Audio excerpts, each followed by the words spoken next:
You're listening to WLPN LP 105.5 FM, Lumpen Radio, Bridgeport, Chicago. It's August 2nd, 2018, and you're listening to the Beer Temple Insiders Roundtable.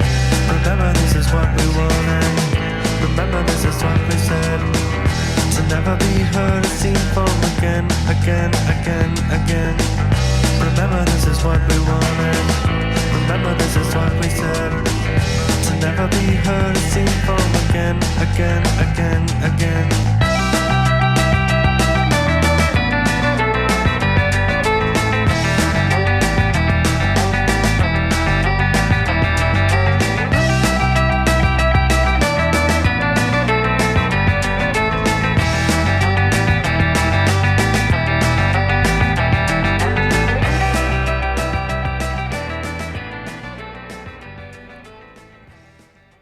Hello and welcome to the Beer Temple Insiders Roundtable. I am your host, Chris Quinn, coming to you as always from Studio B here at the Co-Prosperity Sphere, the home of Lumpen Radio, whom I want to thank. Now that it's on the top of my mind, I want to thank all of Lumpen Radio for having us on yet again. I want to thank the fearless leader of Lumpen Radio. Some would say that would be Ed Marzewski, but obviously he's just sitting here as he does at the beginning of every show he's on, texting and fully not paying attention to what's going on around him. I want to thank the actual leader of Lumpen Radio, Mr. Logan Bay. I also want to thank the other leaders, Jamie Trecker, producer Serge, everyone who makes the show go. And I want to thank you guys for tuning in to 105.5 FM on the band, what's it called? On the band, I guess. Yeah, just the FM dial. And if you are listening, you can hop on into the chat room. I haven't mentioned the chat room. I haven't looked into the chat room for a little bit. It's WTLK.io/WLPN. You can go and make fun of us there. Leave a little note for us. And if you're listening via podcast, I want to welcome you as well. Feel free to leave a little... Jerry, don't go sneezing on the radio. Come on. Cough. Yeah. I want to welcome you guys and thank you for listening. As always, feel free to leave a comment or a review or something like that. And that I think about it, I'm going to have a quick little call to, not to action. Those are not allowed on Lumpen Radio. Not a call to action, but if you guys call for letters, for e-letters. So last year we won the North American Beer Writers Guild Award for Best Podcast. And yeah, thanks, Ed. And so so they're up for submission again this year. So I think we'll submit again. It was kind of on a whim last year, to honestly tell you the truth. And but it worked out well. So you submit, I think, 3 shows. So if there's 3 shows from the past, it's not like calendar year like 2017, but the past 12 months, I think, ending in in July. So, we just started August. So from essentially last August through this most recent July, some of your favorite episodes, you can just email me at insiders@craftbeertemple.com. If there's anyone that just right now that came to your mind as one you really liked, let me know, and we'll submit it. We get to submit 3, so let me know which ones you liked, and if you can say why, maybe they want a little description. Maybe I'll just take your why and add that to the description and submit it on and see what happens. Good friend of the show, Brian Roth, is the president of the guild, so I'll be sure to bribe him with absolutely nothing. But if given the chance, I've never actually met Brian, but I'll try to bribe He's him. got a really good collection of V-neck T-shirts. Yeah, he does. They're really, I don't know where he gets them made with the cut and Cut that is very, very nice. sub-navel. Yeah. I mean, no one else that I know wears undershirts where the V is so deep that their belly button shows. But, that's just the type of guy Brian is. Beer writers. Yeah. But anyway, for you guys listening I want to thank you guys for listening. If you're listening for the first time and wondering what the heck we're talking about, then you will not be tired of this spiel I'm about to give. And that is me telling you what the show is about. The goal of this show is to open up a window into how the people making, selling, marketing, and facilitating the beer getting into your glass feel about the topics that are part of their everyday lives. Many of my greatest beer experiences have been talking about beer while sharing beer with people whose opinions I respect and admire, and it's these experiences that I try to capture with this show. Just kind of some people sitting around enjoying beers and talking about beer and stuff that we care deeply about, or stuff that other people care deeply about that we just do not care about, and the fact that we don't care about it and why. That sometimes comes up. And generally just our opinions. Speaking of opinions, the opinions of my guests are their own and not affiliated with any other entity such as Lumpen or Beer Temple or any other place that they may or may not be associated with, just their own opinions. And this is the part of the show where I actually introduce the guests formally, and we always do that in order of seniority. And at this point, I'm not sure. Well, obviously Ed is number one, far and away. After that, it's going to be a tight race. I'm not quite sure. So, Ed, Mr. Ed Marr, how are you? A formal invited guest. You're not crashing. You're Chris, here early. Thank you so much, Chris, for inviting me to your show today. I'm doing Yeah. fantastic. It's been a great day, busy day. Yeah, you're saying Very important day for us, a milestone for us, really. at Mars Brewing. Yeah, at Mars Community Brewing. We got some tanks delivered to us today.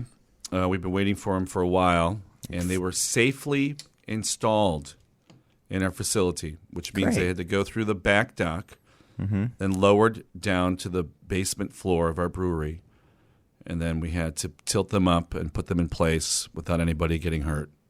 Did you put them on the freight elevator? Did they? No, the forklifts down. Oh, the forklift goes Yeah, down. Oh, yeah. okay. Yeah, it's pretty intense. And today I installed a show with Michael Frymuth, one of our partners at Mars. Yeah. Franklin is the design group that he heads with his buddy Patrick, and the entire team will be coming in this weekend to check out the show that they mounted called Making Mars, which is Is it at the brew pub? yeah, at the tap room and at the Reuben Kincaid Gallery, which is Oh, now in the tap room. is he back? Is he involved?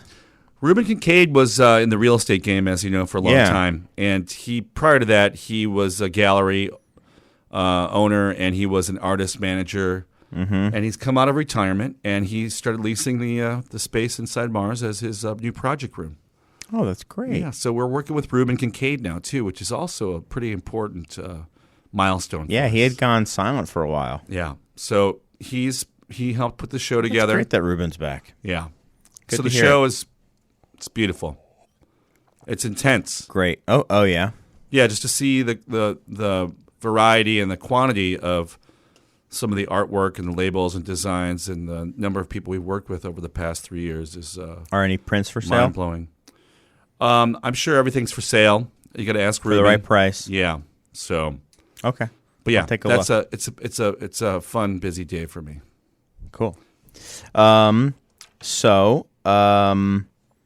My next guest, I'm just going to go in order. I'm going to go around the table because I at this point I'm not sure who the next senior most guest is, but you think, okay, well, the next guest is being a loudmouth and telling me to not Yeah, go with him. So it's going to be Sir William Charles Moore of Spiteful Brewing, the only knighted guest we've had on so far. Yeah. That's How are you? I'm doing well. Good evening. Yeah. What's new with you? Oh man, I don't know. I can't even keep track of it anymore. I'm just retiring off a successful darts season, and I meant in the beer world. Oh yeah, no, that's it. That's all I've got going. Dart is beer. Dart is beer. Yes. No, everything's going well. Yeah. Always thinking about delicious beer all the time, and that's how it goes. I was at Spiteful yesterday for a little bit, had a nightcap, and put place was rocking. It was good vibe there. So cool. But that's it. Just doing the beer thing. Nothing new. Nothing to say other than darts season just ended. Looking forward to Will and I are on a darts team for people who don't know. Looking forward, which is basically everybody listening to the show. Or you could just keep interrupting me. No, I'm looking forward to GABF this year. Going to Peru next week, so I'm going to visit some breweries down there and check out what they've got going on, incorporating flavors that I think are not really well known in North America or really outside of Peru. So that's the Peruvian breweries are doing this. You're saying? Yeah, I've looked into that, and I think so it could be some interesting flavors down there. So new look at some beer. So right. So I'm going to Copenhagen, and this is going to be my last show that I am hosting for a couple weeks. We've got a couple guest hosts coming up, but I'm going away. One of the places I'm going is Copenhagen with none other than Ed. And guess who else is going to be there at the time? Just so happens, Jerry Nelson is going to be at Copenhagen the day we get there. Jerry! Wait, did we just talk about this already? I thought we were not quite syncing up. No, we're there for the few days you were there are the days we are there. And let's go to Christiana. He's on a cruise, and he's on a cruise with his family, and they're like, oh, I'm going to be in so much trouble. But I think we're going to have to extract Jerry. I can't wait to take the entire family out to Christiana, the hippie pirate state within a city. I've already been there. And just, hunting around for psychedelic crystals with your family. Yes. It's going to be a blast. But Jerry's not allowed to speak because he hasn't been introduced formally yet. That's the rule here that I just invented. No, it's not really the rule. But I was going to say, Will is a big lover of smoked beers. And apparently, according to Aaron from Scratch Brewing, there is a brewery in northern Denmark who makes this intensely smoky beer called Ship Beer, and it was kind of the same story, it sounds like, as export beers or IPAs, where they modified the beers in different ways. With IPAs, it was probably the alcohol and the hops and stuff to preserve them for the voyage, but in this case, they smoked the beers to preserve them because smoking things preserves them. Like meat, apparently it preserves beer as well. So there's these intensely smoky beers. I couldn't figure out how to spell the name of because it's Ship Beer, I guess is what it's called in English. So I asked none other than Randy Mosher. He told me how to spell it, and it had the little O with the slash through it. I did a Google search for that and beer, and came up with exactly 0 results. So it's going to be a pretty hard one for me to find for you, Will. But if I do get the chance to bring back a bottle, I'm sure I won't. I'm guessing they're not doing mobile canning at this place, but I will bring you back what is said to be the smokiest damn beer that there is. So also, that's going to be my gift to you. But I just want to add, Chris, that even if you don't find that bottle of beer, we're going to say we found that bottle of beer because we are going to be going to War Pigs, and I'll take some coals out of their kitchen and throw them in a bottle and fill it with some water and maybe one of their IPAs, blend it together, shake it up, cap it, and bring it back for you. There you go. There's nothing better if you're than a preserved beer. If you're by War Pigs, don't miss the Fisk Bar. It's in the middle of that shopping center, and it's super delicious Danish and French oysters for real. That was the spot for me. Why don't we just turn this particular episode of the Insiders Roundtable into a travel guide to places we have and have not gone? Speaking of introducing Jerry, no, Mr. Travel himself. Speaking of Mr. Travel, as his friends know him, Jerry Nelson of Unane and Hubbard's Cave Brewing. How are you, Jerry? Doing great. How you doing? Oh, whoa. Turn his levels down, Serge. He's way loud. over. Way loud, as always. Too loud. Yeah, big loud mouth. Great to have you on, Jerry. What's new with you, man? Some news, right? Yeah, we're canning. And I'm doing great. Thanks for having me. Thank you. But we're canning a lot of beer now. So we have we bought our own canning line, and we up to in the last 2 months we've gone over 65,000 cans, which is Nice. kind of scary. But That's amazing, man. In 2 great. weeks? did I say 2 weeks? Yeah, I don't know what you I said. meant 2 months if I didn't. That's pretty sweet. But yeah, why you gotta make it feel bad, Ed? No, Oh, 2 weeks? That is pretty good. Oh, 2 months? Sorry. that's pretty amazing too. No, I'm joking. Yeah. So my guy's been working hard, and it's actually goes a lot faster to drain empty a tank, than our bottling line. But it's still just people are worn out at the end of the day. So trying to figure out how to make it a little easier. Still, Canning is hard. There's an app out there I think called Soothe, and it's an app that allows you to just have ask massage therapists to come to wherever you are. So you might want to sign up for that app and just have massage therapists come to your brewery after each canning day. There's a rumor that marijuana works as well, but I don't know I don't know who spread that, but For what? Okay. For as a massage agent? just if you're Tense or for tired. for canning for packaging day, it's can get very physically You mean hard and canning in tedious. California? Well, yeah, where Or it's legal. Denver. But I mean, the places where canning's popular, I've heard from the grapevine that's an easier way to go about it. Well, seeing that Jerry is probably one of the biggest stoners I know in America, he's probably already gone through the marijuana therapy, and he's looking for something a little bit more holistic. He's not even at the mic right now That- because no. he just stand up with Yeah. a 3-foot bong that he brings with him Yeah. everywhere. Yeah. 6-foot bong. That's what I meant. Yeah, it's a 3-footer with a 3-foot extension. Exactly. It's a that 6 can- But footer. the thing is, he doesn't even Oh, put now marijuana. he's drinking the water. Yeah, now he Has drinks to the drink bong the water. bong water. Yeah, You he guys doesn't know even that- smoke. He doesn't smoke No. through the bong. my wife and kid like to listen to the early part of the show before she goes to bed. Yes. Okay. Well, we're having a good time. We're just joking. Hello there. They're not joking. They really are Hello. going to buy Hi, psychedelic Mrs. crystals NA. in Copenhagen, and you have to go to that. So I'm sorry, beware. young Hubbard. But it is going to be fun dragging Jerry kicking and screaming away from whatever like Having him use the paddle boat. yeah. You Just guys are paddle Or boating us just around. him and his family are just taking a nice stroll, and then you, me, and Boston Joe come up on the paddle boat, Oh, just like at the same pace, and like won't let him get away from it. Yeah, we're only there for like 2 days, and then we Yeah. Hey, that's fine. Get That's get enough out. time for we us get to away hang from out. you guys. That's what No, you need it's- to tell them. it's That's great enough time for us to make hang you out. miss the boat. Yeah, Yeah, that's beautiful. yeah, Let's make some ship beer together while we're there. yeah. That's great. Lovely. He's going to be on a ship. He should make beer. There you go. Are you bringing any homebrew supplies with you? Of course, he never goes anywhere You know, without it's it. going to be like that prison hooch kind of stuff, Yeah. Bathtub, That's all they drink. toilet anyways. You know. beer. I'm spontaneous, of course. Spontaneous fermentation in the colostomy bags.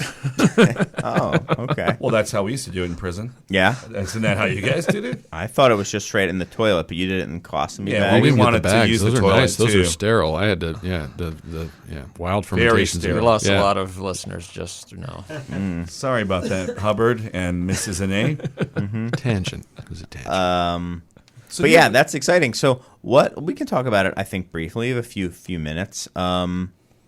Is there anything that you're particularly excited about? And we're going to be in the Netherlands and in Denmark. Is there anything that you're excited about? And anything? Are you talking to me? Yeah, I'm talking to you. Sorry, I was tweeting. And that's not a joke, folks. He literally was looking down I'm tweeting. very excited about going to the Oedipus Festival, and we'll be there in Holland for that. Also, meeting with a bunch of different brewers and talking about, beer, how you do beer in Europe, how does the beer flow in Europe. Mm-hmm. But I'm very excited also just to enjoy some food, eat some cheese, check out some bookstores, maybe stroll through Christiana with us holding hands, hand in hand, skipping down through the utopian dreams, Hippie commune thing. the dreams of a Danish revolutionary era that's gone to crap and has turned into a horrifying drug war zone, Is that open air drug market. Yeah, like, I don't really know much about it. I just hear people are like, "Oh yeah, you should walk through it." But as my dear friend, the Dark Lord, once told me, Denmark is also the home of the prototype of the Disney World castle. So Disney World's weird castle that you see Tinkerbell fly around is actually modeled after a little fun park, a theme park in Tivoli Garden. in Denmark, and there's a lot of photographs apparently of Nazis riding on roller coasters through that park as part of the secret histories of Nick Floyd that he told me about. So there's a lot of weird cultural phenomena that hopefully we can take in between beers. And so I'm super excited to go.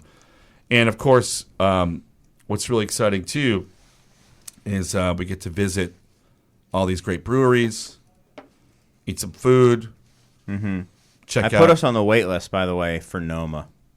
So and there's Noma. there's like day of if there's a cancellation. Yeah. Well, just FYI. That's great. I mean, I was just reading about Noma. Now we're really getting off to where people do not care. So we should probably. Well, Noma quickly is move like on. a restaurant Yeah. that people probably. Yeah. No. And it's probably important to check it out if you're there. Yeah. Ed, are there any beers you've been drinking lately that you've been digging? You know, as usual, Chris, I've been just chilling out here in the community of the future, bringing home beer from the brewery. The gaming nights are filled with a lot of your favorite style of IPAs, Yeah. and it is IPA day after all. So, been drinking a lot of our New England style IPAs, the Chug Life. I have not had anyone else's beer in the last few weeks. Oh, so you've had nothing but hazy IPAs And in the Chug past Life. 2 weeks, Chug Life and Jungle Boogie. right? And okay, And Double Jungle. So the Jungle Boogie family, hazy IPAs, and Chug Life. right. There you go. The Mars family, right there. I Cool. I've been playing a lot of Overwatch recently, and Well, usually I the can't New wait England to hear about that after the the New show. England style IPAs really help my gaming. Kind of like vibe. They're hazy, but they So make the you think citrus clear. notes really get to your brain. They motivate me. They activate me. They my mouse hand is quicker than usual. Now, Jerry seems to think. Now, you said in the past, Jerry, that it's not. They're not New England beers. They're juicy beers, Yeah, right? juices. Juicies. Hazy beers. What Cloudy Boys. What are you drinking? What have you been digging lately, Jerry? I just got back from St. Louis for the Oh yeah, Belgian Beer Midwest Fest. Belgian Beer Fest. Yes, but before that, I stopped by Steve Kreider's place, Second Chef Brewing, Yeah. and the night before, and had a beer that he was about to dump. But he just got some new fooders, and he did a batch of Katie in it, and he knew that it was probably going to be very oaky, and it was. But I've enjoyed that quite a bit. It's called Bridget. So Nice. Well, aren't you a fan of wood in general? sure. Yeah. Yeah. Did I like to down get some the of this fest, fooder. Ed? I wish I could steal Did those. you go to the Belgian Fest? No. No, I 'cause don't go saw you. anywhere. Yeah, I saw you. I don't do this anything. weekend. Yeah, so I really liked the Bridget, and I'm glad he didn't dump it. Oh, I've good. heard that's one of the best fests as well. I'm still sad I haven't been to Well, St. Louis has the best hospitality for festival stuff that I've ever experienced in my life. Everyone who's down there, whether the it's- Four Hands ones. Yeah. it's just unbelievable. They know how to throw a festival better than almost anything else I've been to. Yeah, Ever. they like to do really good, night befores. The festival's always great. They always have something going on for the brewers during the fest. Great food. Yep, and then they have an after party for the brewers, and but the festival for patrons too is quite awesome. But Yeah, but I mean, just the touch Kreider is probably the most important thing a human could do in their career as a beer. Touch a Kreider. Yeah. Yeah. I mean, jeez, man, did you see the poster of Steve? His 70s haircut on a rainbow silkscreen poster? Collector's item. Beer history. All right. He's an interesting fellow. Been on the Absolutely. show. Been on the show a couple. Will, anything? I mean, everyone's enjoying Chug Life. That is the wave of the future. Here's your $10. Thank you, sir. And now that we're done with that, it's all about the Rauch beer. So, I'll be... You're Well, I'm rauking drinking out? this great I spiteful lager, Rauch, too. I Rauch smoke weed every day, brother. Wow. Are you Also, really rauking, right? I Rauch when I wake and I Rauch when I sleep. Nice. This is Rauch- about Rauch Rauch culture. life. Speaking of which, I hear that Dovetail may be releasing their Grozitsky tomorrow. Ooh, That nice. is an excellent beer, and I'm very much looking forward to enjoying that one. So, You're getting a line just, tonight, huh? Can I just intervene again? Can we tell Dovetail to ship beer south of the river? Is there any courier from the north side who wants to bring any Dovetail liquid south of the Chicago River? North the river, we call them couriers. Oh, yes. We're on the south side right now. Courier. I'm sorry. Okay. Couriers. Are there any couriers out there who want to bring it down? Just asking. Well, it's like going to Bring a it down. different city down here. Let's so- bring this all down. Totally really different is. world, different country. Did you guys get through I the got my passport. Yeah, I brought my passport. All right. Yeah. I think it's about time for us to take a break. What are you talking about? I think we We should. just got here. I know, and we're talking all- about a lot of really Travel. interesting things. Oh, the travelogue segment's over. Travel. We're talking about who specifically can help you get Dovetail. If there's a courier out here, a lot of things that a lot of people. Hit me up at Edmar Lumpin. You've got a very wide audience we're shooting for right now, so I think we should maybe. But Travel enthusiasts, Yeah. beer fans. and you know what they might baseball want to know, players. Ed? In all seriousness, What they're listening to? other shows on this station. Great idea. This That- is a great time Exactly. to talk about that. So as just it would happen, Surge has a couple other shows, little promos for him lined up that we can listen to, and then we can come back and talk more beer on the Beer Temple Insiders Roundtable.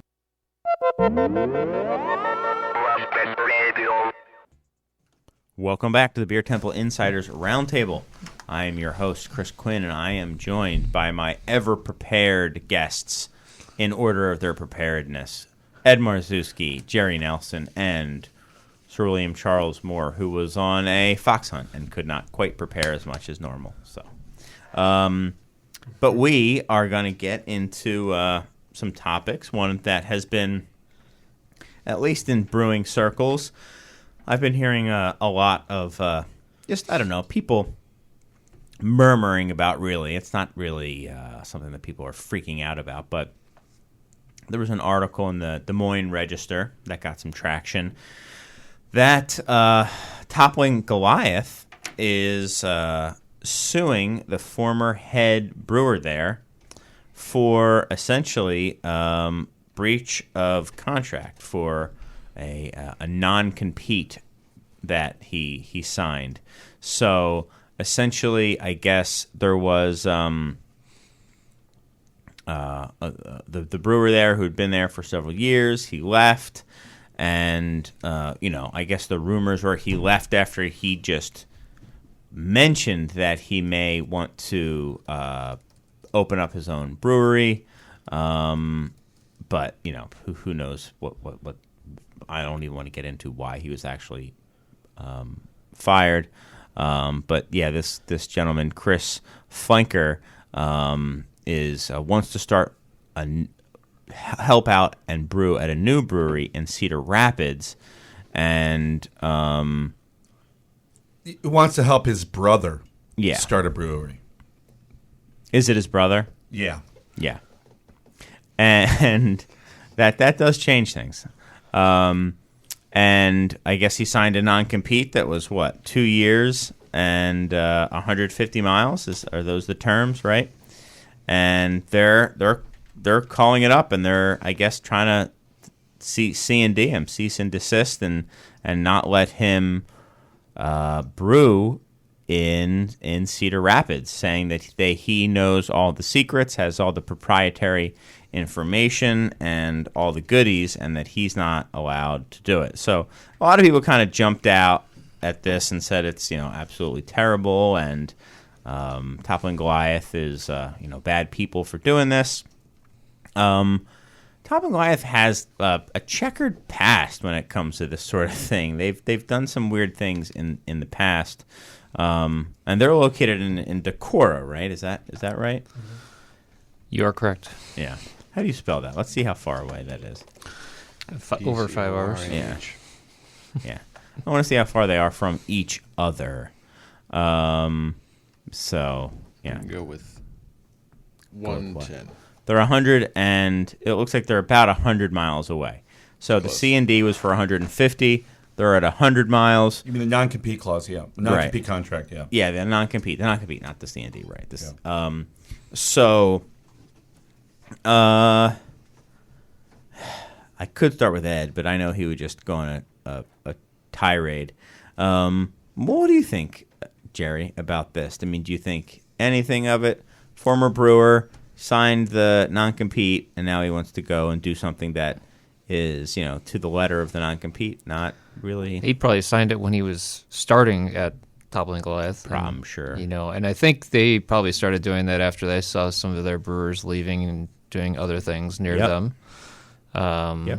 And that I think I see it from both angles. Why can't I do this? And but you signed this document. There's a legal basis for that. I don't know. If Ashley was here, to give us more information about that. Yep. But as far as I could, there's a lot of poaching going on in the brewing circles, and people get. Good talent gets bounced around between breweries in Chicago area, Mm-hmm. and it actually makes a startup brewery really, really successful right off the bat. And there's a prime example here in Chicago of that. So, which one? Which place are you talking about? Moore Brewing Company. Yeah, what happened there exactly? Well, they hired a brewer off that was doing really well at another brewery, and Based a new brewery around them. Yep, and they're successful from day one. So that is a really good way of making sure that you're going to have foot traffic on day one, and it's I'm sure. I don't know of any other brewery locally that I know of that has a non-compete clause when they hire people, or even sign contracts in general. So, but obviously, Toppling thought they should do that at some point, and then they must have had that on paper. So, yeah, I mean, it sounds like the non-compete was definitely signed, and I kind of feel. So a lot of people are saying, well, yeah, but they're unenforceable, and these people are jerks for trying to enforce it and this and that. But I guess if they felt it wasn't important, they wouldn't have had people sign it. And it also, I mean, the other sense, in 6 months, I think the 2-year limit or whatever the time limit is up. So I don't know. I mean, what Will or Ed? Will? I understand the kind of, initial displeasure at having that sort of thing happen as someone that's trying to really make beer happen in the U.S. However, I do think that 2 years and 150 miles are really not that big of strictures. They're just trying to make sure that that's not something that's taking over their home market. I understand why they did it. I don't think that it's that bad, and certainly, I mean, some of the non-competes that I was familiar with from Chicago, namely Greg Hall's, was 10 years, no beer anywhere ever. Granted, that wasn't Toppling Goliath, but I feel like that's a pretty lax, sort of situation.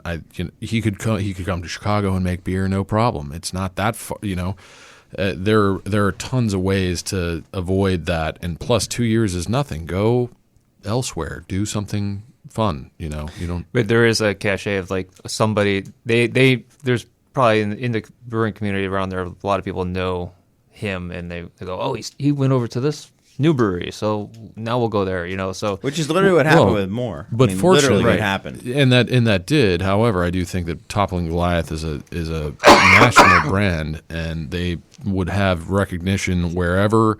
He would have recognition if he was like, oh, I'm coming from here. I think about, Todd from Surly. That guy, people know who he is regardless of the fact that that's Minnesota. Sure, and that's but in the I think sticks. with Jerry, I don't want to speak for Jerry, but I think maybe the point being his cachet is nowhere is it stronger than right there. Absolutely, but the same could be said. The same is true for Toppling Goliath. So I do feel like that it's company over an individual, which, it doesn't seem like that big of that things could be harsher. So I think it's weird that they're like, oh, 100 is too close. 150 was how many? Like, that seems a little weird. If he opened up a place in Decorah, it's different, but that's a little bit. It's still under the terms, so I'm sure maybe they just have bored lawyers. I don't know. Right. Yeah. Well, regardless of anything, now everyone knows Regardless of anything. in terms of what's happening with this case or this lawsuit. More people know about this guy's new brewery than ever before. Yep. And more people might start thinking about the use of Non-competes. Non-competes. My thoughts were the guy signed the non-compete, read the non-compete, probably should have obeyed the non-compete thing. Mm-hmm. But also, I got a non-compete one time when I was in a job. Yeah. Didn't sign it. Just Exactly. didn't You don't- hand it you back don't- in. you don't sign and it. they never said anything. You don't sign it, and And I had no reason really Yeah. not to sign it. I wasn't. Yeah. It was nothing to do with anything I ever wanted to do. But I was like, I'm just not gonna sign this. And It is they a- didn't make a big but deal. of they're complaining that they had proprietary secrets or proprietary knowledge of their brewing at their brewery. It's like, That expires in 2 So- years, though. well, the thing is, that's a bunch of baloney. So Yeah, that's so a that's little why I was like, ridiculous. oh, that's in your lawsuit. That's your injunction to mention that. Because if you're a brewer, and it's like, I think, we use hops, water, and yeast. yeah, I mean, Not to mention you're not grain. just brewing one type. You're not just learning everything from this corporation. You're learning things through your life experiences, trying out people's beer, doing collabs. So whatever. That to me seemed pretty ridiculous that they were trying to put this injunction on because he knows how to brew beer. So a cook, for the example in one of these articles that you posted. So if you're a chef or a cook and you want to get another job, but you sign a non-compete, you're no longer allowed to work in your industry anymore? Is that what this company's saying? That Yeah, I think that what Ed's you have to pitching move. here, yeah. never take a drug test, never sign a non-compete. That's It right. makes sense to me. Also, Yeah. I think it should be mentioned that the name of the new brewery is Thew Brewing, Thew, in Cedar Rapids. So, Yeah. in case you wanted to support them through their hardship, if they ever do manage to get open, that is the brewery in question. Yeah. It is kind of odd, like you sign the non-compete. Now, is it 2 years since after you leave them, you can't? Yeah. So you're essentially saying you have to move to a different part of the country in order to work completely. And it is kind of not feasible. And to work in your field. that field. Yeah. So that is a little bit of a ridiculous. I mean, that's what a non-compete is. I mean, that's just Right. kind of how they go. But Yeah, this- I mean, I think the proprietary thing is whatever. I mean, I think what a lot of people don't realize is if you're, a hotshot brewer at a small, would only happen at a very small brewery or a reasonably small brewery, and you take your like killer homebrew recipe or the recipe that you had done at this even smaller brew pub, and it catches fire at this other brewery, and it becomes, their flagship beer or one of their big ones, the one that gets everyone lined up for it. That's their beer now. They own that. Now, you can take that recipe and it's, maybe not Yeah. as proprietary as people say. But And you got to remember too that 6 breweries can have the same recipe and they're not making the same beer. That I is mean, let's absolutely just true. this is all to me. Toppling Goliath's logic is just kind of lame. But the guy who signed the non-compete maybe learned a lesson. I mean, and he's been working in the brewing industry for a while, so you'd think he would have maybe have gotten some advice about signing that document. So, Can you delve into lameness a little more? I'm curious about what you mean by that. why is Toppling Goliath? I mean, lame? I agree, but I'm curious Because about what you mean. Everyone in the brewing community, or most people in parts of the community, we could actually talk about what this means in general. The fact that people want to make these brewing proprietary or they're kind of antithetical to the entire industry that I see or that I know of, where everyone's sharing their ideas, helping each other out, sharing ingredients, equipment, supplies, suppliers in general. There's kind of like an open community in that sense, telling people how they may or may not make a particular beer. When you collaborate with someone, you show your techniques or your secrets. That's the kind of community that I know. It's a kind of like an open source community. And then there's that side, when I think it probably happens when a corporation becomes large enough where they're a larger brewery, a larger microbrewery, they start wanting to own and have IP over everybody's business. And I think that may be just the curse, the general curse of living in in capitalism in general. And you could see how this desire for profits over perhaps the original reasons why you open a brewery kind of overpowers common sense. Does that help? Yeah, answer? but then again, I mean, we were just talking Absolutely. with Josh Noel a couple weeks ago, and people open breweries and always have for a lot of different reasons. And Goose Island was started well before you ever considered. Before I was born. Before you knew what craft beer was. My mother calls it crap beer. Right. Yeah. And he did it to make money. Well, great. Not because he saw it as an opportunity and wanted to do it to open and start a business and grow a business, which is, just as fine as well. Hang on. Just don't label me as this communist person. I'm not. You're just saying you were implying why Toppling Goliath started a brewery. And I was saying some people start breweries for different reasons. People do, but I would like to speak all. to that That's kind of what I particular. was saying. Okay. I would like to speak to the spirit of what I think that you were saying, and I don't know if you know this, but this particular beer, the pilot batch of hops, still use the same hops, came from So nobody Mars can see Brewing. what you're talking so about. that's yeah. basically it's sharing. Really?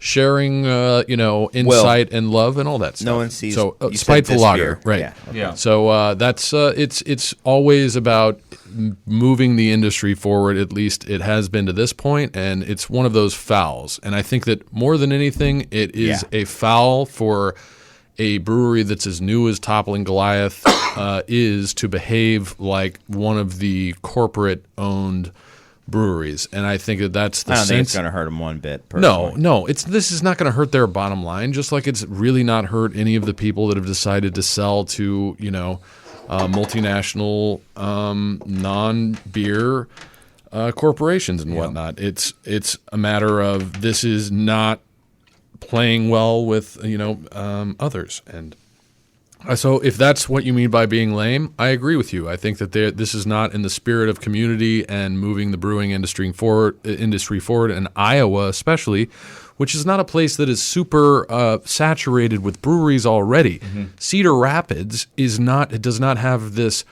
huge outgrowth of breweries that all of a sudden, and I think that someone from Decorah that's not around there deciding that they own that territory is pretty lame. There's also a good chance that if they had taken the exact opposite tact and really encouraged and been very helpful and a good steward for maybe this guy Chris going to the new brewery, there might have been, who knows, there might have been some people in that part of Iowa who are experiencing these beers that maybe he did learn something about from, I'm sure he did, from Toppling Goliath.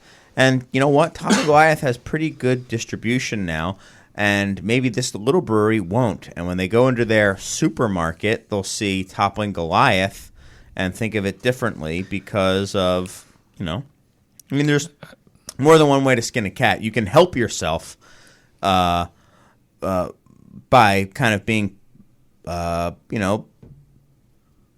proactive rather than defensive and just trying to be a little bit more benevolent than kind of... Well, I think there's in Chicago, there's a very good example of a brewery that has lost a lot of brewers to a lot of other local breweries in Chicago that did really well, and they never did anything like this, Goose Island. Yeah. So... And they embrace them to come back. A model for the entire country and the entire industry, I embrace think, really. their brewers that have gone on to do different things and have come back and said, they have, little festivals and stuff for them and whatever. But like that is a really good example of Yeah, I mean, how to embrace helping Totally. grow the community. There's never been a foul called on them in terms of something that they did that was, not cool to someone that had worked there. right. They continued to support. But you and did bring up the Well, that's true. However, Greg was an owner, so Yeah, it's right. a little bit different, I feel, than someone that just worked as a brewer there. Yeah. yeah. I mean, that- Goose Island actually came out with an ad recently which celebrated that their kind of legacy with having their employees or former colleagues in their business working at dozens of different breweries. And I think that's Some of which weren't accurate, much to the chagrin of certain owners. yeah. of But I certain mean, breweries. really, But, they actually do take pride in that fact. I mean, the Absolutely. list is Marketing. astounding. It the is. list is astounding. Yeah. It is, and there are excellent brewers that have come out of Goose Island. I mean, no question, a bunch. I would say, a huge portion of Chicago's brewing talent was directly related to that. That was the only, before I lived in Chicago, that was the only brewery that I knew that was Yeah. here. So And Chaos Brewing. everyone's the world famous Chaos Yeah. Brewing. Yes. They're the Mau House. So. So I have the next thing I wanted to talk about was the Well, what is- Instagrammability can of I- beer. Unless can you I- want, can I please. interrupt you? Yeah, please. Well, what is the consensus on this particular piece that you just brought up? I mean, are we all feeling like bad Toppling Goliath or like bad brewer for not? I think they were within their rights to do it. Yeah. I think that it shows. It's just another example of several. And if you guys look into, what Toppling Goliath has done in the past, the way I look at it is like you come to like forks in the road in life and in business and in everything. And if it seems to you that someone's always taking the turn that you wish they hadn't, it's a sign of something. So I think individually this is what it is. But I've noticed this a few times with Toppling Goliath. And, I don't know the people there. I like their beer. But it's just, I haven't made any final and permanent decisions about Toppling Goliath. But it's just, one more on the side where it's I wish they hadn't done it that way.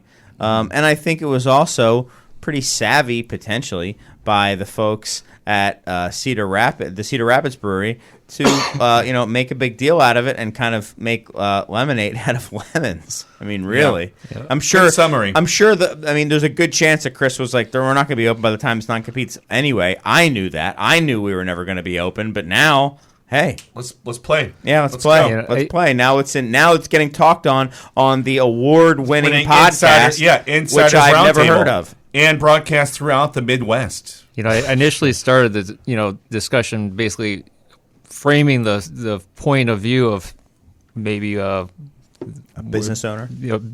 especially Toppling Goliath was taking, but I definitely am not on the other side of it's you're going to lose talent. It's just the nature of the game. Sometimes Nature, not only the nature of the game. I mean, I think everyone plays their role in this bigger thing, and you should. I mean, I don't have a brewery. I just have a little like retail shop, and I've said it to people who've left. I said, this is a different thing to every person, Yeah. and we're trying to help people in their own Yeah. little voyage. And if we can help you in your way, then that's great. Well, I'm on but the same team there, Chris. this points, I think, to the unwritten mores of the beer culture more than anything. We talk about someone like Goose Island not ever doing anything that's just basically a jerk move to a former employee and that sort of thing being the way that the beer community is expected to behave. You see Toppling Goliath kind of doing Good point. something that it would be indicative of behavior that you would see from a much larger brewer, probably not a craft brewer. And honestly, to me, even that how it looks from them, because we talked about maybe how this it was an advantage for the Cedar Rapids Brewery Thew, but for Toppling Goliath, this to me looks like operating out of a position of fear and weakness, and that's not something that bodes well for me. And I don't think that it's something that I wouldn't like that. If I were in Iowa and I saw this, I'd be like, that's not what we want to do here. I wouldn't necessarily approve. So I think it's a mixed bag. And let's be real. I mean, so this guy, Chris Flanker, left coming up on, 2 years ago? In the past 2 years, all their beers have changed completely anyway. All their beers have gone hazy and juicy. I mean, Pseudo Sue is a entirely different beer than it was 2 years ago. Am I the only one who notices this? No, I was thinking the same it's crazy. thing. I was thinking the same thing. Like that beer used to be clear. What kind of proprietary recipe was Pseudo Sue? What recipe are they talking about? The one from 3 years ago, the one from 2 years ago, the one from this current year? The one that Hub brewed? The one that Hub's brewing, or the one that's brewed at your place? Like, how many different people know that recipe right now? I mean, come on. But think I recipe? like just go. What's that? Which recipe? Yeah, I think it's kind of silly because Top and Goliath has so much muscle. They have so much momentum. They don't have anything to worry about. What is the point? Well, that's it. Is like, why are they playing scared? They're playing like they've got to crush this little Cedar Rapids. Or maybe this is all Maybe it's just for us conspiracy. to talk about. Maybe they're trying to help out this Cedar Rapids, and it's actually some sort of They're dark gift. PR genius. Exactly. Well, they're actually doing this as a huge benefit for this new Cedar Rapids startup. Welcome. Yeah, so I think that's what I. That's part of this that is. QAnon kind of thing going on. Have you ever heard about that? I just heard I about think that. you just made that up, but No, he I'm didn't. No, listening. it's real. I- Tell us about it, Jerry. I'm sorry, I wasn't listening. I didn't say that. Tell us about I heard about it last night on the news. I was like, what the hell is this? But anyways, look up the news. We'll talk about it in Copenhagen. I think producer Serge has been really, really antsy. Did you know that he put on that? Do you notice he's like puts on a tracksuit and stuff? Like that's usually a sign you thought he was cold. No, that means he's ready to hit the beats. No, he's got those like yellow tinted sunglasses on, And he's got a skateboard that's powered by a Bluetooth device. He does have that. Yeah. Yep, and he's got a Kangol on now. Yeah. The Bell one, like LL Cool J used to wear. So I'm curious what he's going to be playing. But anyway, DJ Serge is in the house, is what I'm trying to say, and he's going to play some tunes for us for the next 10 minutes or so while we take a break and just get ourselves ready to talk about. I mean, I think what's one of the primary drivers of beer and beer style popularity these days. So something that I don't know, I've been thinking a lot about lately, and I think it could be an interesting conversation. We'll talk about that more when we come back with the Beer Temple Insiders Roundtable.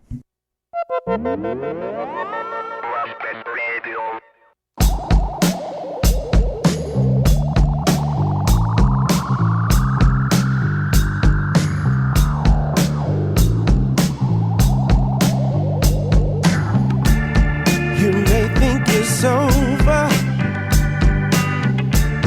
but it's not the end. We've been through too much now, baby, to just give in. Though life has its struggles and its ups and downs, yeah. See, you are a fighter.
Life can be hard sometimes, with its highs and lows, yeah.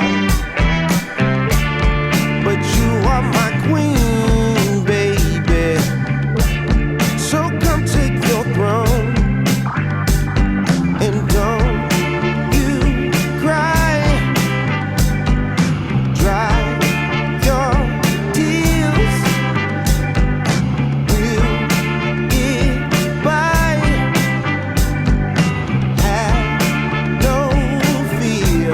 It's for you I will swim the ocean, and yes, I still love you. For you I will change an ocean, and yes, I still love you.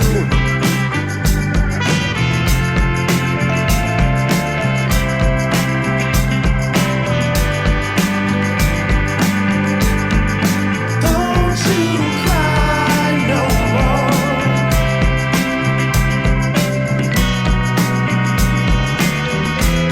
For you I will swim the ocean, and yes, I still love you. For you I will change an ocean, and yes, I still love you.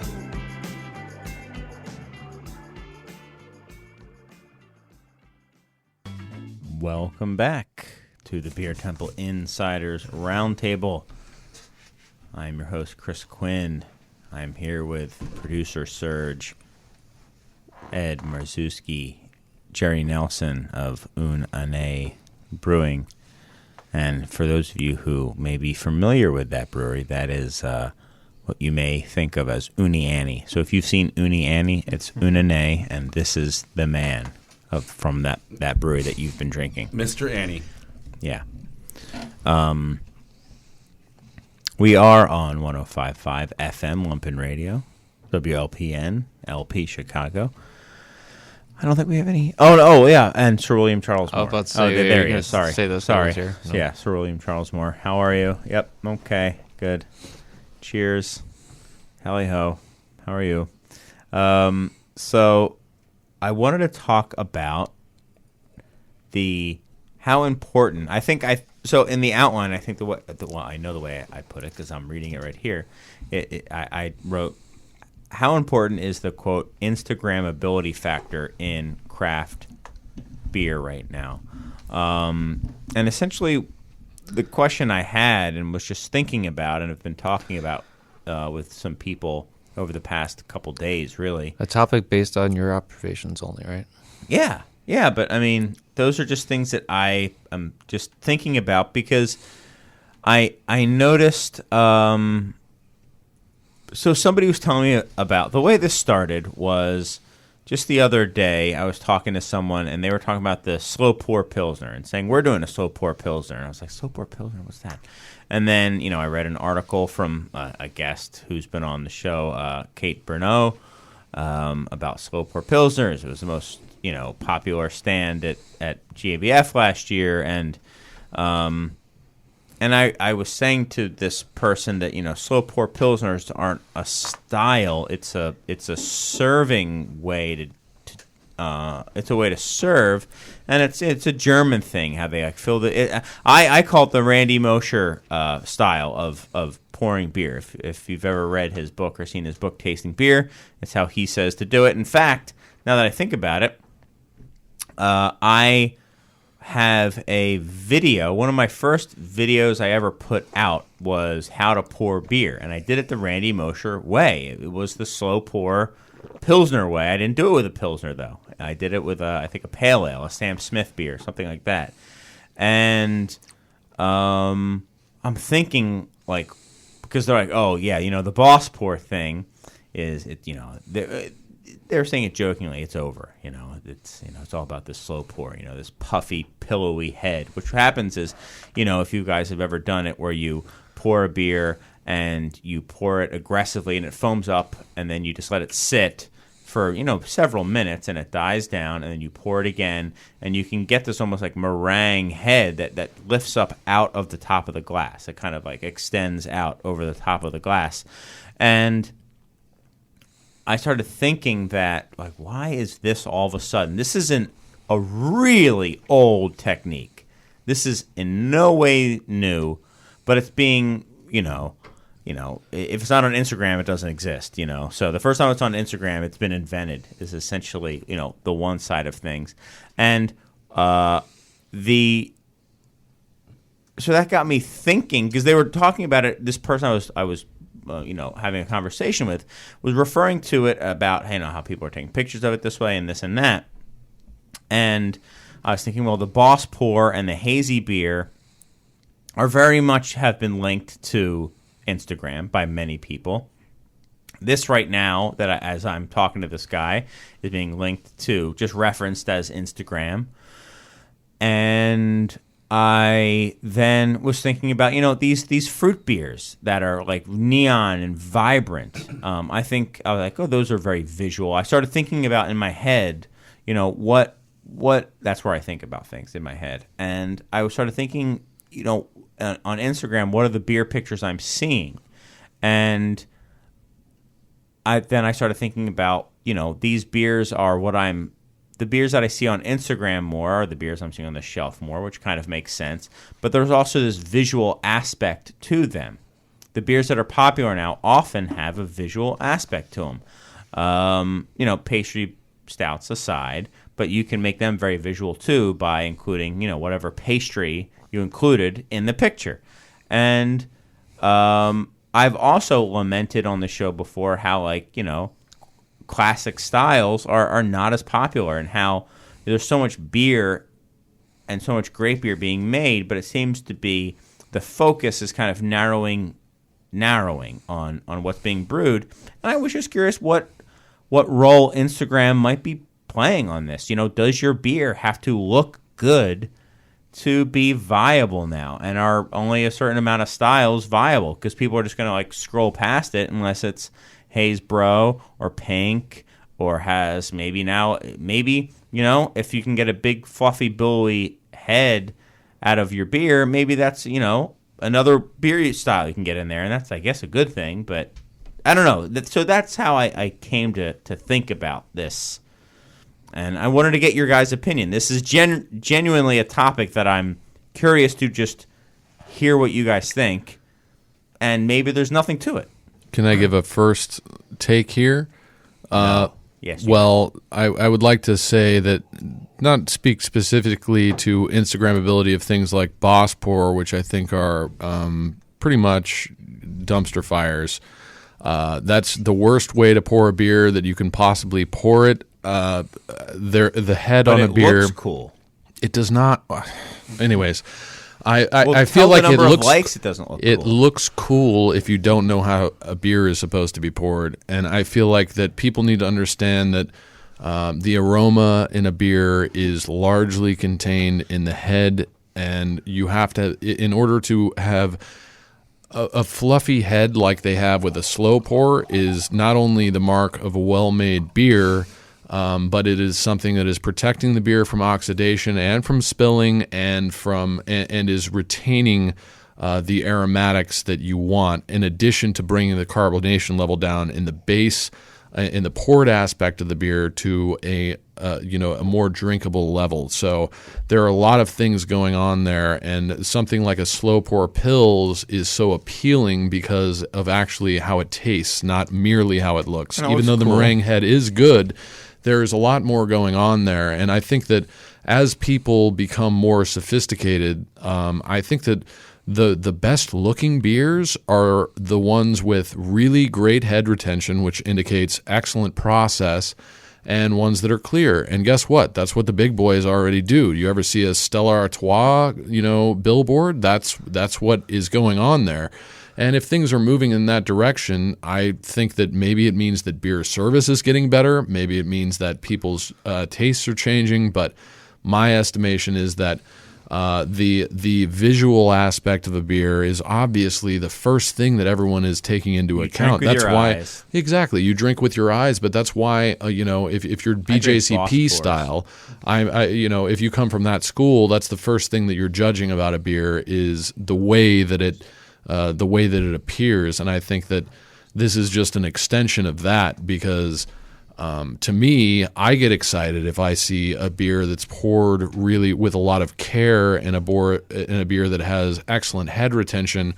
I think that beer is going to be delicious, and I think that it's a similar thing with food and with beer. You just are always going to eat with your eyes and drink with your eyes. So, I think that as far as Instagrammability goes, I hope that.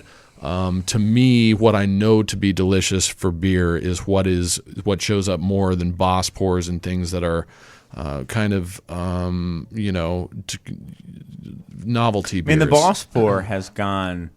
It's crazy now because now it's about the shape of the glass too. I mean, now there's those like Siamese fighting fish that you get. No, I don't know. Tell us. Yeah. So now they're taking, it looks like bowls, like those bowls. little bowls, Yeah. and they're doing Boss pours in those. So it's Fish bowls. Yeah. And like they look like, I think they're probably glasses, but they're doing all these obscure, like avant-garde, whatever you want to call it, shaped glasses, and because that's what Looks gets great. the likes. That's what There's gets the some brewery likes. doing fish, actual soup bowls as serving glasses. I can forget get Yeah, I the- saw that too. Yeah. I saw that too. I saw the goldfish bowl used I wanted to serving do. vessel I as well. wanted to do a picture of like the old-fashioned goldfish bowl, where it was round but also flat on two sides. Yeah. And then had the big lip. I Yeah. want to do a Boss pour on that, Oh, that'd be and then badass. tape on the inside of it Swedish fish. Beautiful. I'd drink that. I'd like that. It's Yeah. not about. I don't care if you drink it, Ed. Just Yeah. like it. Like, Well, like let's I get don't mean to the- actually like it. I Yeah. don't care. You could hate it. But Just let's hit the heart let's just button. get to the point of all this Instagram stuff that you're Yeah, talking yeah, about. yeah. Get to it. In general, the use of social media, especially the Instagram applications of the world, Yeah. are the most important communication tools that everyone's using, from a visual artist to a person starting their own business selling crystals to a brewery to a clothing company to stores. Having a really nice photograph and presenting it on Instagram is the most important marketing tool anyone has, even including the beer industry, right? So those things that you mentioned in the beer Instagram world are images of stuff that look really great as photos. Ironically, in this particular instance, with the slow pour, it actually encourages people to drink beer with a head, like an inch of head in their beer, which is, I think, pretty important. So we should thank the slow pour movement for advocating for presenting a better The tasting slow beer. pour movement, Right? But in general, I think Instagram has become goes way beyond this. It becomes your own person's fictional life or aspirational life, or it reveals the deep secrets of your life. For a beer company, it means they could present information specifically to people who actually care about that particular business, and gives them up-to-date information about when they can get a release. The marketing of the release is almost as important as the beer itself. And you find that most people are only communicating through their mobile devices, right? So in the kind of very limited attention span that most of us have in this kind of ADD age, to get that visual cue, to get that thing, it's easy for you to just like that, right? So developing strategies for that is probably one of the most important things any company can do, is to how do you communicate what your product is or what your ideas are through the use of a visual element. And that is frightening, but also gives a small brewery, a nano brewery, if we're talking specifically about this industry, an opportunity to present their ideas and their products to more people than ever before. And I would argue that that has actually helped the boom of craft beers and craft brewing in general, was that they could sidestep the usual channels and gatekeepers of the media. In fact, where there is no beer journalism as a whole anywhere, and we're relying on advertorial blogs for informing us, to own your own message and present it to your customer. That's the social media thing in general. Yeah. I think, and But that's I what's- totally agree. I think I think it makes it easier for the little guys to compete. Yeah, it's super important. And I mean, the key thing that I would suggest to breweries out there is just to use the Vivid filter on your iPhone while taking photos. Black and white. I mean, honestly. You meant black and white. And then, of course, Mr. Ané is the master of black and white and his kind of noir presentation of his products, which titillates me. Other people, of course, are then composing their own brand, like little ads or little videos. I mean, it's getting more and more complex where, unfortunately, there will come a time where the expectations for this kind of like visual pornography of beer will be so high that little guys will not be able to compete. They will not be able to master these editing tools, afford sets, be able to take professional photographs, create sets for each beer. It's going to be tough. So early adopters can get in there and kick some butt. But I think as we evolve in this, small brewers will have to have a dedicated marketing or promotional person for social media to survive. Yeah, I tend Any to business, agree. all businesses, Business. all businesses. In And my it's mind-blowing to even think about that being a position in a company, and they are. from my perspective, for Instagram, it used to be when we first started, Facebook was a lot more important. Their algorithms block almost everything that we produce nowadays. So just Instagram is really the dominant player. You got, for what we do and what I think about is we got the supplier side. We have a lot of suppliers showing their wares, and we have the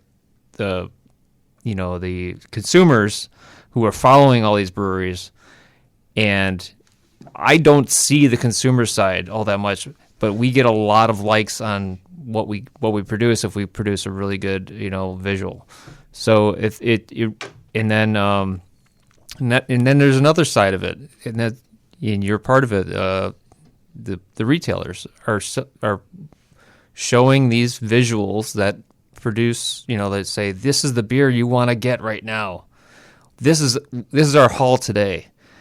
And I do see that, when Beer Temple puts in, I don't even know if you got some of these, a new hot brewery that somebody hasn't seen before, but they follow you. They go, wait, they're really promoting this one beer. Why are they promoting that? And then they start following that brewery, or they race down to your store and they grab that beer. It is a really awesome tool for that. And for whatever reason, even though they're owned by the same company, Instagram does not, hide the posts the way, Facebook does. Yeah. Well, it kind of does. They do it more, but Yeah, not they're as doing much it. as Facebook. Not as much as Facebook. They're owned by Facebook now. Yeah. So I'm sure they'll do it more. But no, it is I think the easiest way to get into it. It used to be my least favorite of the social medias, and now it's become my favorite. It's just because it's the one that people are using. I think the people I'm interested in connecting with. And Facebook, I would say, would be a second. But Jerry's right. I mean, a person who, besides like a retail outlet, the customer itself posting pictures of your beer is some of the most delightful photography I've seen. right? Absolutely. I mean, the most amazing example of that, of course, is our friend Beer Aficionado. Yeah. Whose photography of other people's beer is some of the best on the planet, right? And that when you have a fan of your beer posting pictures of your beer and you're seeing shots of your stuff, it just blows your mind sometimes. It's beautiful. And that actually helps you feel good about what you're doing. I mean, wow, someone really likes our beer. Was inspired enough. And they took a photo or they mentioned it to their friends or they're really enjoying it. That feedback is invaluable and really helps a brewer, any company, feel like, all right, we're doing a good job. We can keep doing this. And I think that's what's also really some of the impact of Instagram. And that's how people are looking for feedback. That's where the brewers themselves are looking at. They're looking at the likes. They're looking at this and that. That's how people are looking to find out about beer. But I don't want to keep I want to keep highlighting the positive things about social media and Instagram. I think it's social media in general, and Instagram happens to be the popular one right now, with the kids, let's say. You're like behind, man. Yeah, right. Well, I mean, you maybe you want to argue that this actually shapes what kind of beers we make, right? Yes. And do you think that's really happening?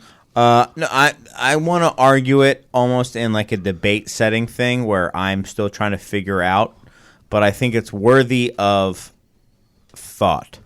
Well, my example of how people are making more milkshake IPAs, for example, is due primarily to breweries, a couple of breweries, right? One would be Omnipolo, for example. Mm-hmm. And when you see the beautiful photographs they take of their especially slow-poured ice cream tops, right? Mm-hmm. You get excited by that. It's fun. It's beautiful. Fake head. You know what I mean? Yeah, exactly. It's just it's food photography. It's prepping the food product, right? Right. But that then leads to more people going, "Oh my God, they got 10,000 likes or 2,000 likes. Maybe we should make a beer like that." It'll lead to decisions by brewers to make similar beers. Yeah. Right? And the bright colored, vibrant Yeah. fruit beers that are all the Exactly. rage now. Yeah. I mean, I'm a big fan of Oology because they have these crazy, cloudy, fruity, freaked out beers, right? And I'm a big fan of cloudy, whatever, sour beer myself, and I've tried to convince the guys and the team to make them. They just look at me like I'm a crazy pants. But I do know that I'm probably influenced by the visual element of seeing that beer. I think I admit it affects my decisions. it should. I think that the rule should be take pictures of delicious beer, and that if you are someone that makes beer and someone takes a picture of your beer and it looks delicious, there's no greater sort of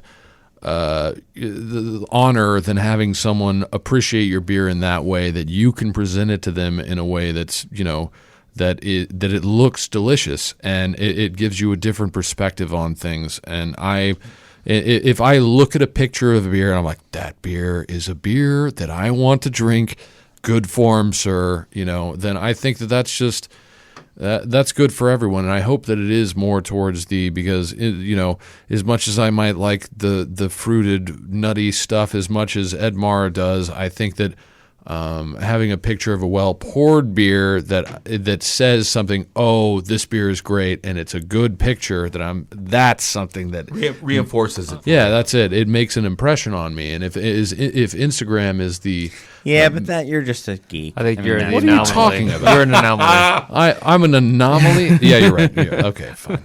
You're definitely an anomaly. You guys win, but I think the point is, my question is, can beer styles that don't have a visual gimmick, name one. I don't know. I mean, you're talking about bitters. You were just talking about how much you love bitters. Bitters have so like they're just a low do you promote a bitter? carbonation, no head, clear amber beer. We just have the cask and whatever font and then, art. right, exactly. And then like Pirates in the and then background. 4 Pirates. months later, No, when the no. cask is gone, Now, that's this is something we should start. They have camera over in England. We should have cask pirates that show up at every cask tapping, and we should have this should be just an ICBG thing that just rampant cask pirates. If you're tapping a cask, they show up. The pirates and- show up. Yeah. This is Instagram it for you. This is in a dirigible, and this is going to be Yeah. Kona has even one. better. I'm in. Yeah. Kona has I'll one. talk to him. But Yeah. if you have a brewery and you're following another brewery and they post a photo Stop. that hypothetically has, they're throwing fried chicken into their beer with waffles floating on top too, I mean, and it gets 2,000 likes in a half hour. I mean, you got to go sometimes and. Maybe those people are just waiting to see this. No, but that's what I was saying. That- it- that's it that's does why I play said into like the the- pastry stouts have elements that you can easily add onto it. Like you can take a bunch of waffles, you can take a bunch of, childish like balloon animals, and be like, I'm making a balloon animal beer. Look at these balloon animals. I'm having a guy actually make balloon animals right here next to the brew kettle, and I'm throwing them in there. It's amazing. Balloons it's in the beer. melting. Awesome. Yeah. So like those are things that are visual. So was that beer made because that person wanted to taste what chicken and waffles tasted like in a stout, or was there an element of, oh my God, this will get 2,000 likes in a half hour? I mean, come on. Well, let's just be real. That beer could have been made a long, long, long time ago. Like, maybe they just hadn't thought about it. But Hypothetical. like, chicken and waffles. Let's talk about something a little more serious. This is serious. We are at the ultimate level of decadence in beer, and we are at the breaking point. And I feel like that this particular thing that's not being named right now is a great example of. It's got to go one way or another. Either people are just going to start putting grain alcohol in their milkshakes, or we are going to go back to, we're just going to recede a little bit to more classic drinkable styles, which is what everyone hopes that is going to happen, because it's just this has just gone too far. Hey, you have dessert wines. You can have dessert beers. I love Right. Sauterne. So you're I saying, love Ed, that it can effort- bifurcate. It can go I'm both not- ways. I'm You not can have hating. it always. I'm you not can have a hating. beer for all occasions, and that is what craft beer is all about. Sure. All right, and not everybody is drinking a milkshake or a pastry stout. Okay. Well, I just think There's a group of people who really enjoy them, and they'll drink them. Like I used to drink Yahoo. I'm not love- disagreeing with that. I agree that Yoo-hoo. there's a place at But the it's table. not gonna end. There's a Not place yet. at the table for all of those but beers. it's not going to end. I don't think that it's going to end. I just think that there's nowhere else for it. There's no further frontier. You're saying it's and a bubble, we're at- maybe. No, it's not even just a bubble. You think it's a milkshake bubble? Everyone. No. I think it might be. I think it's a Yahoo bubble more than Yeah. anything. Yeah. It's, Yoo-hoo. It's Yoo-hoo. Yoo-hoo. That's Jesus. Shows you how Oh ignorant God. I am. I'm There like is a Yoo-hoo bubble. The milkshake pre-millennium. bubble is bursting soon. So my point is, You heard it from Mr. NA. Yeah. Milkshake bubble is bursting. But Yeah. can I argue something? yeah. Maybe we think there's a lot of milkshake IPAs being made because we're just looking at Instagram, Or no, that's because that's all I drink. There you go. right? It's been horrible. That's all I barely drink because could that's get through all the I door. see. Wait, other beers exist? I'm just saying, how many milkshake IPAs do you have in your store? Many. Like how many? I don't know. 2, 3, Yeah. 5? Probably. We're Out about of- to drink Out my of favorite 1,000 milkshake beers, is that IPA. really a gross misrepresentation of a style of beer that we're I we're would bemoaning? say that if you're looking for a crisp, bitter IPA, You should drink it Jungle is Buggy. much harder to find now than it has been since in the entire history of the Beer hate Temple you, Chris. being around. I hate you, Chris. Yeah, that's It's not pretty, me. That's it's pretty just nuts. like yeah, guess what we've always we've talked made? about you talk about draft. Like if you want a fresh, bright, bitter West Coast IPA ish on draft, it's difficult to find. It's difficult to find. I mean, and keep it like somewhat variable. I mean, but we'll have 3 Haze Bros on at a time and rotate through them You better. and never repeat. I think you're a follower and not a leader, Chris. Yeah. Oh, so Jerry just can't believe you said that, No, he and he's laughed. just leaving. He laughed. He was Yeah. upset. He's upset. I think he's Jerry going. was almost going to piss his pants. He needs to go hit the Yeah, head. he was trying to pantomime something. I didn't know what he was saying, but I just said, yeah. Just So, go. do you think this is good for craft beer, or is it bad for craft beer? The Instagram world that we're living I think in. it's probably, on the whole, good, but I think there's some bad things that are. I think it's narrowing. I think that the styles that people are drinking are narrowing, and I think this is not the cause of it, but I think it's certainly not helping it, and maybe is a contributor to it. And it's just something I'd never thought about before, is that people are looking at this stuff visually, and the fact that something, even the fact that they see something in a can with a sticker on it, a 16-ounce can with a sticker, that's something that they see visually. And people drink with their eyes, and I think that it's something that I'm sure if there's any old school beer execs listening to the show, they're just like laughing and being like, "You idiots! Of course this is what it is." But just flip through your Instagram account if you have like a beer, if you're looking for like beer stuff, it's all that stuff. It's all hazy. It's all like super bright colors, or it's all composed with crazy, like, or a very composed shot with a set, or a picture of a guy sitting on, throwing waffles into a beer or something like that. Yeah. And does that mean that the beer is necessarily bad because he's doing it? No, but it's without. I think I'm starting to think now that it's definitely influencing what beers are getting made more than maybe I thought. Maybe even than people realize it. They just know that they're popular, but why are they popular? They're popular because people are seeing the visual of it. And maybe it's kind of perpetuates itself. I don't know. I mean, I think I just don't think that these New England beers are that much tastier than every other style of beer. I just don't get it. No one's saying that. Well, but no, people are saying it, Ed. The consumers are saying it. Because I've had a boutique beer shop for a while, and the styles are becoming narrower and narrower. Like, people are just focusing in, honing in on more. And this is it's a larger percentage, but it's not everybody. I wouldn't, be able to carry a whole bunch of stuff if it weren't like that. But I also see like styles that are just not available anymore. And I'm like, there's a craft beer boom. Why can't we get this style anymore? We used to get it 3 years ago. This is insane.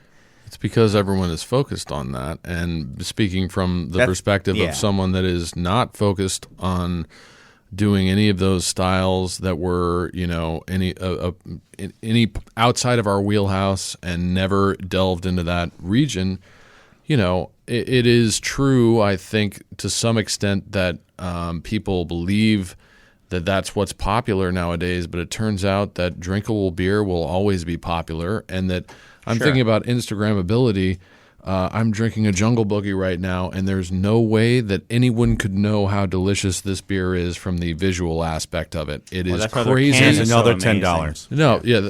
Hey, listen, I'll collect all of the $10 out. But my point is, there is a limit. I think that it's good that people are looking at the visual aspect, but I think that it's bad that people don't know how to judge a beer visually any more than they know how to judge it from a sensory aspect in terms of beer. Now, in terms of what people like, but we don't want to judge beer as juice. We don't want to judge beer as milkshakes or pastries. Beer is not juice, milkshakes, or pastries. It is a different entity. But it's also other things. Listen, it can be as many things as it wants, but quintessentially, beer is not those things. Yes. Beer can play in those games, but it will never be as juicy as juice, as milkshakey as milkshakes, or as pastry as pastries.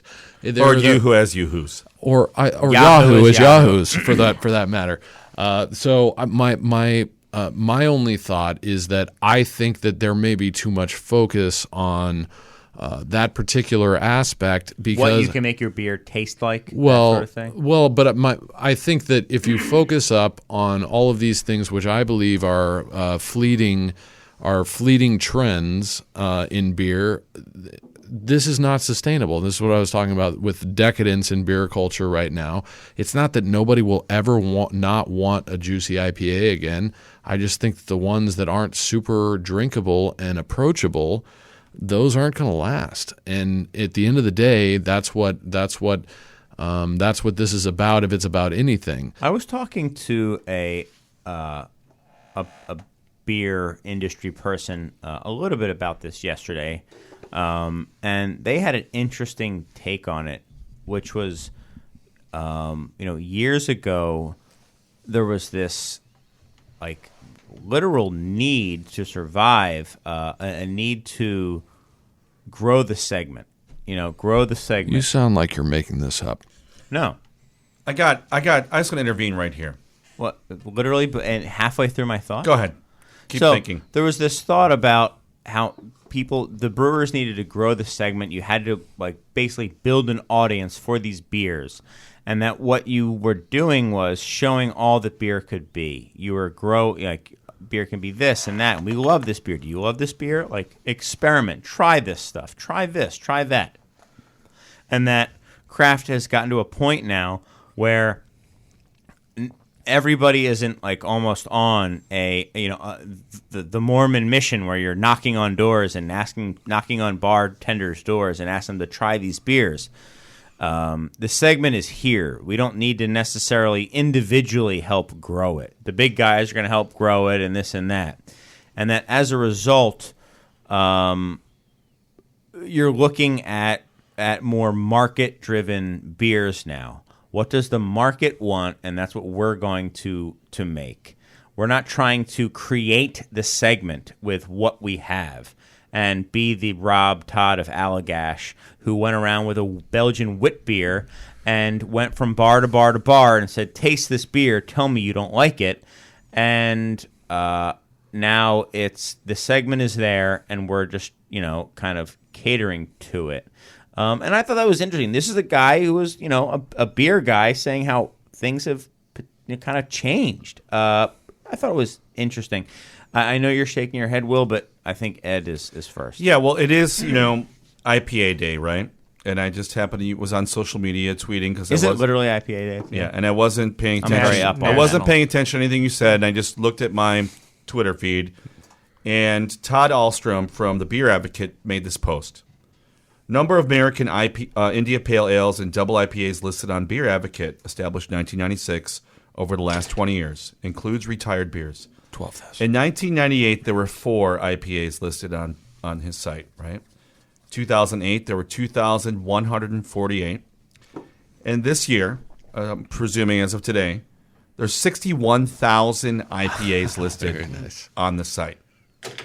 So if talk about growing a segment and talking about that you can't find these IPAs, I would just argue that there are a lot of IPAs out there now. I don't think anyone's refuting you. Yeah. Right? And the West Coast style maybe is something that you are bemoaning is missing, but the IPA is, of course, bifurcated into 5, 10, 15 different styles.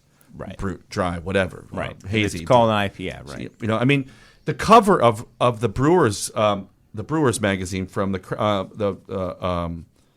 what the heck is it called? Oh, God. Brewer? Illinois Brewer, or whatever, craft brewer. New brewer? How to make hazy IPAs. Cover story of the New Brewer. Welcome to 3 years ago. Right? Sorry. But you know what I mean? I mean, even that shows you that the trend is it's reached the masses. The spiteful guys are going to start reading that one and be all of a sudden. That wasn't the I issue. hope the opening line is, if you're reading this to find out how to do it, shut down now. Well, I mean, I hear you. No, I'm joking. And I understand where you're coming from, but our brewery is really weird. We just make all kinds of weird hybrid beers, and we're kind of contemporary in terms of experimenting with the new yeast or whatever, looking at these trends as well, making our own twist on them, yada yada yada, or making weird mashups of these beers. I could see how we've witnessed here in Chicago some breweries just completely change their focus of what they were founded as, right, into becoming a haze brewery. Am I right? He's pointing at you, Jerry. You have anything to say for yourself? I first changed, and I went to being we did all sours for a long time. So well, you still do sours. We still do. Probably. You're a visionary, Jerry. Nobody ever gives you any credit. But why did that happen? I wasn't actually thinking of Jerry, but Jerry is an example of that in terms of the Hubbard's Cave action, right? Which is great. And I would just say, from my perspective, for both of you, all of the beers that you've made that maybe in that vein are delicious. Absolutely. And you continue to be. But I'm just wondering, what happened? What made that decision for you? The market? Yeah. Instagram? Well, when you... when you try to do what Jerry was trying... Okay, I'm not going to speak for you. Well, you definitely... You have to adjust with the markets. If it's you make a beer and you made 15 barrels of it and it doesn't sell at all... You switch it up. Mm-hmm. I can't make that beer again. What am I going to make? You have to stay in business. So we did adjust to what we're doing, but we don't, for our hazy IPAs, we don't like the super milkshakey ones, and we don't do milkshakes, but we don't like the ones that are so opaque that we can't have some clarity. Sunlight go through them. I also really like your attitude towards, the way that you've done all of your IPAs has been very straightforward. Like, these are the marks we're hitting, and they've always come out really, really well. So, I'd be curious to see what, in that same timeline for the Todd Alstrom, or whoever it was, who tweeted that, what the breakdown of beers by style, almost like a pie chart, because I'm sure that the IPA has dominated it, and some styles have just kind of gone away. And I think some of the beauty of craft beer is that it can be all these different things, and I'm just sad that it seems to me to be, it's not going to die. I'm sure there's West Coast IPAs still, but there are styles that are just really, really great that are getting, I think, forgotten about and lost. And maybe there's new styles that'll come and replace it. And I also don't think that, the fact that these aren't like the kind of beers that get you into the door for breweries often. It's not like, well, we show the picture of it because it's so visually striking, but when you come in, we have this wide variety of things. It's just to get people in the door and explore all that craft beer can be. No, you get into these places, and they have 7 hazy IPAs with different, this one's Motueka, Citra, and Galaxy. This one's Galaxy, Motueka, and ham sandwiches. And ham sandwiches. This one's ham sandwiches, Galaxy, and Simcoe. This one's Simcoe, Galaxy, and Citra. This one's, I was saying to my guys, like, who are you guys again? At the store, I just have to push past the similarities of these beers and really start focusing on the nuances. They're all the same. Of what is different. Because, there's just, I don't know. I'm an old man. You're not an old man. I'm the worst. You know what? It seems like your brain has been half ago. scrambled by all of this stuff. You understand still that at the base, beer is beer, and that if a new style arises, it's difficult for a new style to arise. And if something that is actually genuinely worthwhile comes out, I think that it will persist. And I just don't see 95% of these beers ever lasting for sure the decade, probably the next 5 years. These will all be gone. Most of them are just have always been born and died. No. It has to have an exemplar, and there is no exemplar for everything that's being made. People say that it's Heady Topper. They say that it's all this stuff from the East Coast, and it's just a lie. There is no exemplar, and if there is no exemplar, there is no style, because there is no metric by which to judge it. And I feel like everyone needs to just kind of absorb that. And I think that, for my estimation, when I taste a beer that is that exceeds the expectation of anyone and breaks new ground and is singular, that's when you have something that's going on. When you're making something that's just wishy-washy nonsense, it's not going to persist. Yeah. There is an exemplar for every style. Yeah, and let's just say, just because you make a hazy beer doesn't mean that it's good. Some dust. We're drinking right now the beer that you want, Chris. Yeah. The one that your competitors drink all the time. Yeah. Right? Yeah.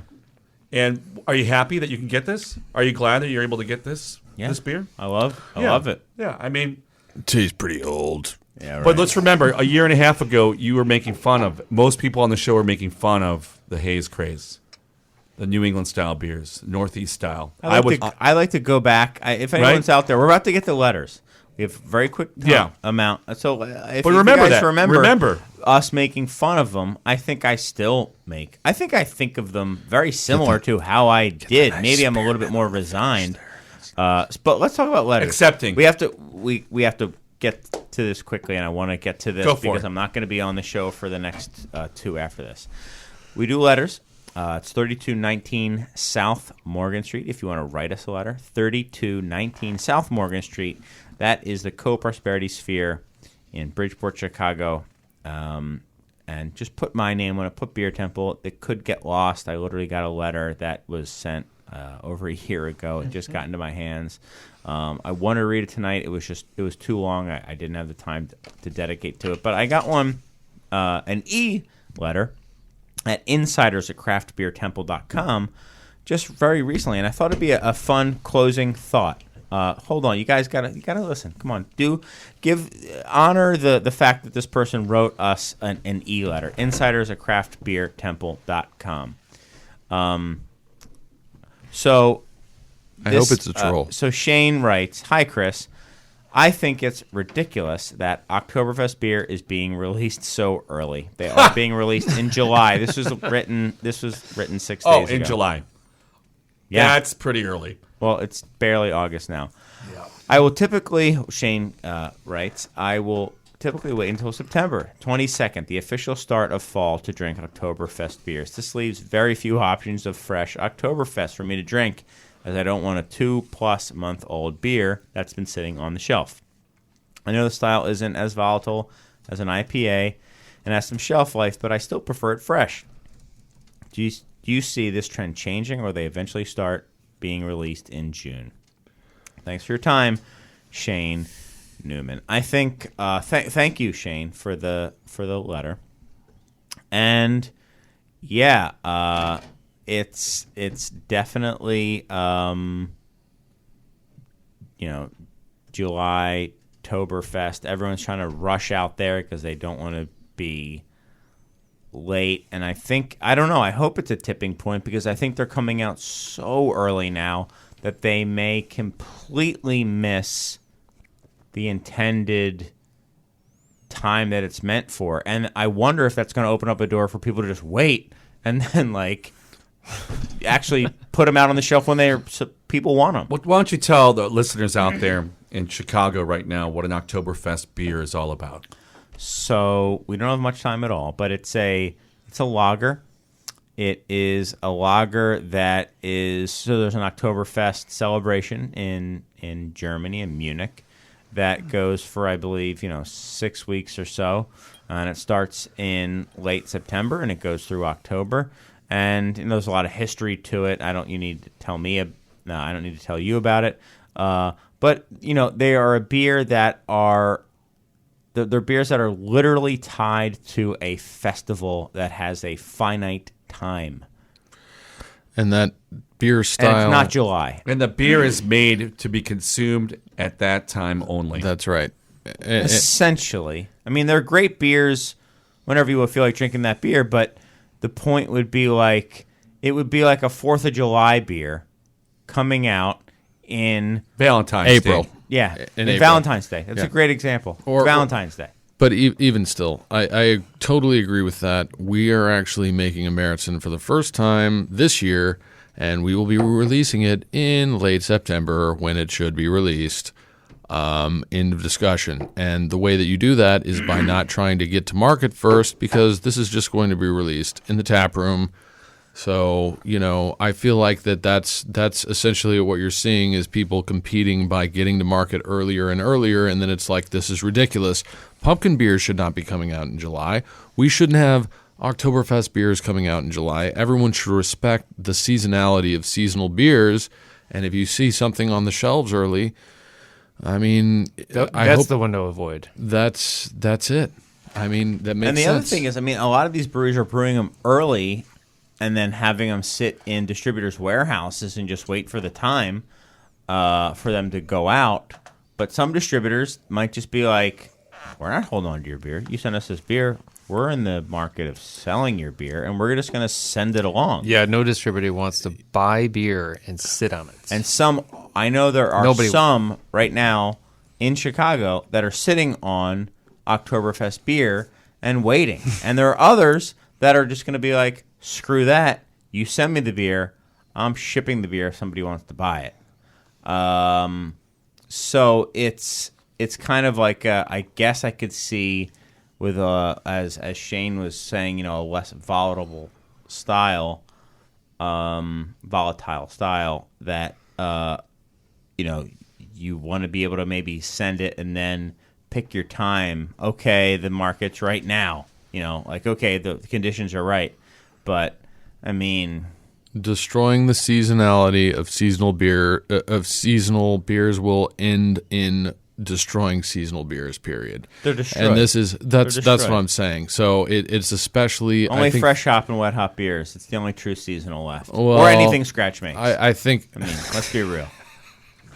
Well, I would love to. Tagline is seasonability all the seasons. Bitches. Yeah. Even micro seasons. Microclimates, micro seasons. That's right. But yeah, I did not know that was happening. I'm really disturbed by that, and it's really July. too bad. The Oktoberfest beers have been coming out in July. It's a bummer. Yeah, it's a bummer.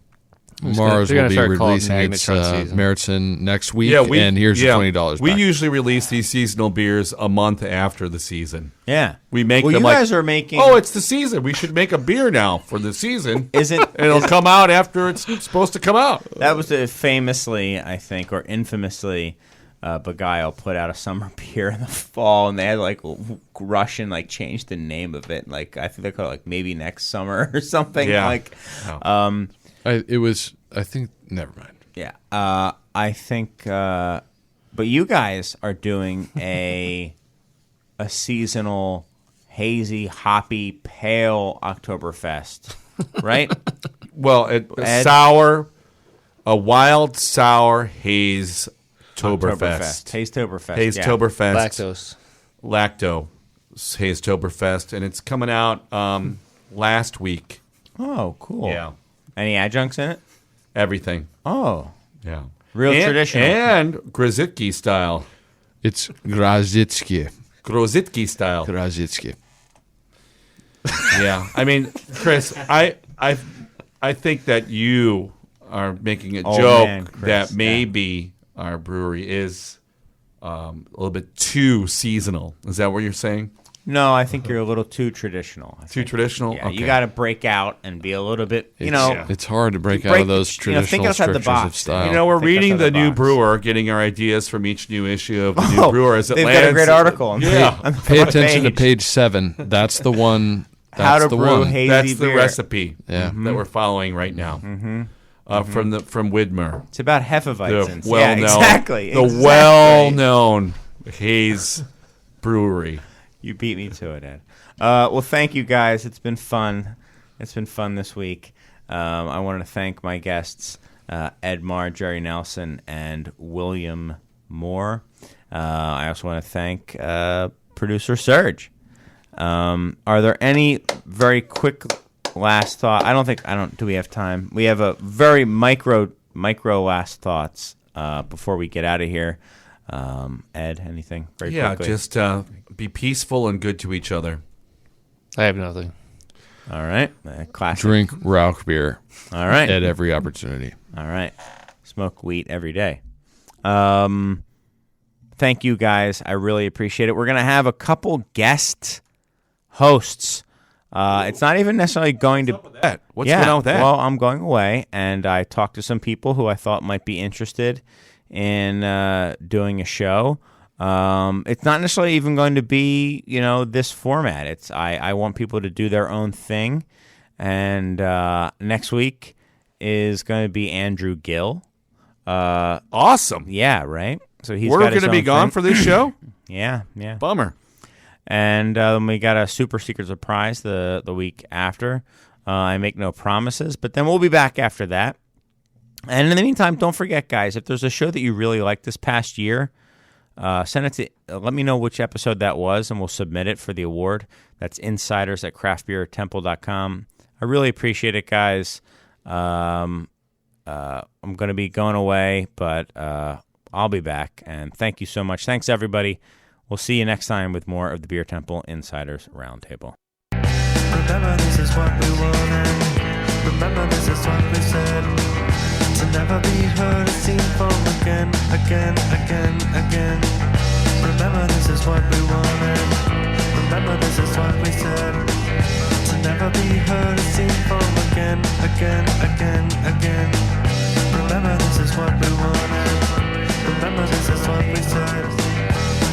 be heard or seen for